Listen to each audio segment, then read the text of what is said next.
So when we first introduce fractions to students, it can be a very hard concept for them to break. They don't understand part-whole relationships. They've never seen numbers like this before. It's a whole new thing. So it's important that we use area models and length models so they can really visualize what's happening.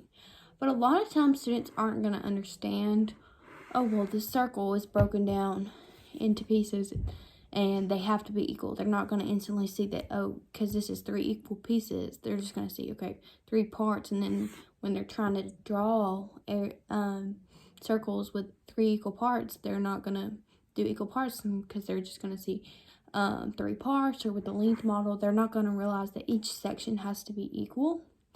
And in my current classroom, when we were introducing fractions, we had a lot of students still, we were introducing fractions with the length model, and they just were having a very hard time grasping, okay, well, I can see it drawn out right here, but how do I take fractions that are given to me and be able to do the same thing?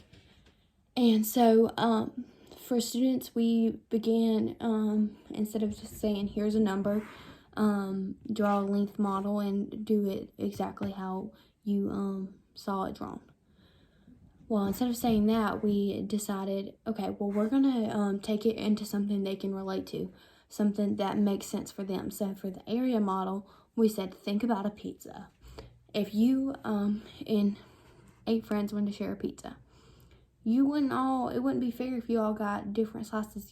Someone would be upset, someone would be mad if you got different sizes of slices. So make sure we want to have equal parts. Obviously, when you're drawing, it's not going to be exactly equal, but we wanted when the students could relate it to something like, oh, I like pizza and I want to have the same amount as someone else so I don't get mad, they can really begin to visualize that what a part is, because they can see that a piece of pizza is a part of the whole, and it can really start to connect in their mind because it's relating to them.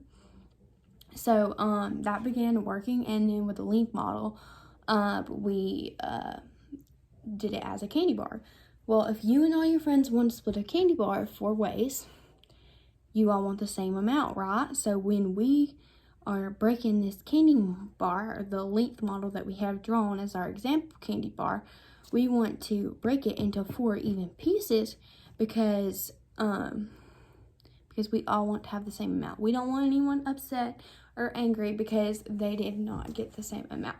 So I think if a student is struggling with these basic concepts, they cannot visualize the manipulatives. Most students will get it, but if they can't, we begin relating it to real world context and saying, if you had a piece of pizza, would you want to have the same amount as someone else? So they can really begin seeing that. And if they relate it to something real, like food, they can see, okay, well, this is actually relevant and this is part of a whole. Like this pizza is part of the whole pizza. So once they can see that, they begin making connections and they can understand how the parts work and how they connect into parts of a whole.